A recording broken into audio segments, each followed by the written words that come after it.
Assalamualaikum warahmatullahi wabarakatuh. Nama saya Fadila Rizky, NPM 722720419. Video ini untuk memenuhi UTS mata kuliah Apresiasi Sastra Indonesia. Saat Bapak tiada. Saat itu, ku dengar berita buruk dari saudaraku di malam hari yang gelap. Aku terpaku dan tidak tahu responku bagaimana. Aku seorang anak perempuan bernama Sherina yang sedang istirahat di dalam kamar. Aku bergulat dengan HP di genggamanku. Dengan alunan musik yang aku dengarkan untuk mengistirahatkan tubuhku dari lelahnya kegiatan yang sudah aku lakukan hari itu. Saat itu aku tidak ingin menerima telepon dari siapapun. Akan tetapi saat itu aku terpaksa mengangkat teleponku dari saudaraku yang ada di rumah. Keadaan Bapak semakin lemah, ucap saudaraku dalam telepon. Mendengar hal itu, duniaku serasa hancur. Saat kamera handphone saudaraku dirubah ke belakang, aku terkejut melihat suasana rumah yang banyak dikunjungi saudara dan kerabat dekatku. Aku juga mendengar alunan pembacaan surah Yasin yang dibacakan oleh orang-orang itu kepada Bapak. Aku berusaha menenangkan pikiranku bahwa semua akan baik-baik saja. "Bapak kenapa?" tanyaku. Saat aku melihat guratan sedih di wajah ibu dan kakakku, aku tidak bisa menahan tangis. Suara tangisku terdengar hingga keluar kamar. Hingga teman yang satu rumah denganku terkejut mendengar suara tangisku. Tenagaku melemah hingga HP di genggaman tanganku jatuh ke tempat tidurku. "Kenapa kamu, Sherina?" tanya temanku yang bernama Dina. Bapak aku," jawabku terbata-bata. "Kenapa bapak kamu, Sher?" tanya Dina. Dina tidak sengaja melihat HP-ku di tempat tidurku. Dan Dina pun langsung mengambilnya dan melihat video call yang masih terhubung. "Aku mau pulang, Di. Mau nemenin bapak aku, Di," ucapku sembari menangis. "Besok aja kamu pulang ya, Sher. Sekarang kamu tenang dulu," jawab Dina sembari memberi ketenangan kepadaku. Di dalam kamar, aku melihat dinding kamarku dan teringat di mana aku yang biasa bercerita dan bercanda bersama bapak. Video call di HP-ku tiba-tiba terputus. Aku beranjak dari tempat tidurku ke kamar mandi mengambil wudhu untuk melakukan sholat Isya. Setelah melakukan sholat Isya, HP-ku kembali berbunyi dan aku terburu-buru untuk mengangkatnya. Aku berusaha tenang saat mengangkat telepon kembali. "Bapak sudah meninggal, Sher," ucap saudaraku dalam telepon.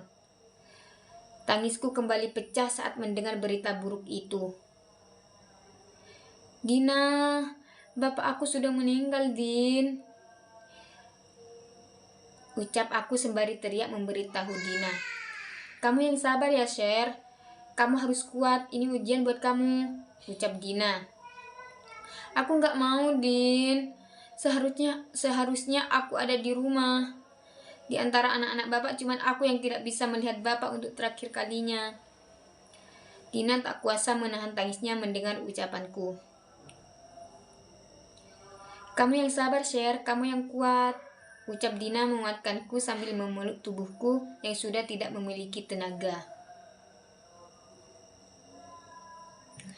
Ucapan bela sungkawa tak berhenti mengalir di handphone dari teman dan kerabat dekatku. Dari malam hingga matahari menampakkan dirinya, aku tidak berhenti menangis. Aku tidak menyangka bapak akan secepat itu meninggalkanku, Saat pagi harinya, saudaraku menelponku kembali dan melihatkan tubuh bapak yang sudah terlilit kain kafan. Aku tidak sanggup melihatnya. Kupalingkan wajahku dari HP itu. Aku mendengar suara isak tangis dari ibu dan dua saudaraku. Saudaraku menyuruhku untuk membaca surah Yasin, dan saat membacakannya, aku tidak kuat menahan tangis. Video call itu terputus saat bapak aku dibawa ke tempat pemakaman. Sore hari setelah pemakaman bapak, aku baru pulang ke rumah. Karena cuma di waktu itu ada kapal menuju kampungku. Perjalanan dari kota ke kampung menggunakan kapal sekitar 8 jam. Aku sampai di rumah pagi hari saat matahari mulai menampakkan dirinya.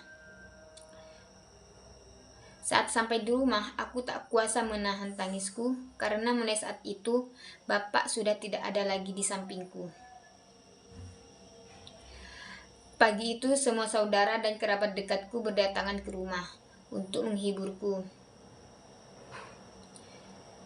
Ucapan bela sungkawa yang terus mengalir dan pertanyaan-pertanyaan yang tiada hentinya, semua terdengar bagai suara ledakan yang aku benci. Bu, Sherina sudah gak bisa lihat bapak, adu aku kepada ibu. Ikhlas ya Sher, sabar, ini ujian buat kamu dan keluarga. Sekarang kamu istirahat dulu ya di kamar, ucap bibiku. Semua keluarga dan kerabat dekatku yang berada di rumah semuanya berusaha menenangkanku. Aku memandangi sekeliling rumahku dan tatapanku tidak lepas dari foto bapak yang ada di ruang keluarga. Pagi itu aku pergi ke makam bapak bersama dua kakakku. Saat melihat makam bapak, aku hanya diam terpaku sambil meneteskan air mata yang tak bisa kutahan. Kedua kakakku melihat aku menangis dan mereka berkata, "Jangan menangis terus, biar bapak bisa tenang di sana."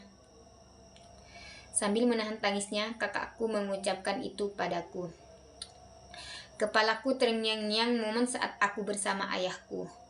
Mulai saat itu, aku menjalankan hari-hariku tanpa ada sosok bapak yang selalu aku banggakan. Dan itu terasa berat bagiku. Bapak sudah tidak di sampingku. Bapak, terima kasih, Bapak.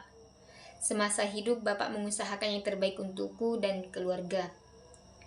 Terima kasih sudah buat keluarga kita bahagia. Aku tidak akan melupakan kenangan bersama Bapak. Terima kasih.